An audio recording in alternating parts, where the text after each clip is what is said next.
Hello guys! Welcome back to my channel, Simply CM, and today ay nandito tayo sa KFC. Kakain tayo ng manok guys, grabe. Nag-crave ako ng KFC so much kasi yun yung parang, alam nyo na, parang taste from Pinas din. I know it's from the US, pero ito yung mga kinakain natin sa Pinas somehow. Tapos yan na, nakabili na, open natin. Yan.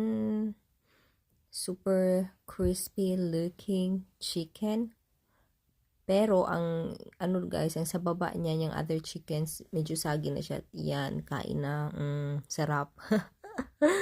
My God. Iba pa rin talaga. Anyway, so yan, after niya, nag-drive na kami papunta sa summer house kasi we're gonna be spending our weekend sa summer house.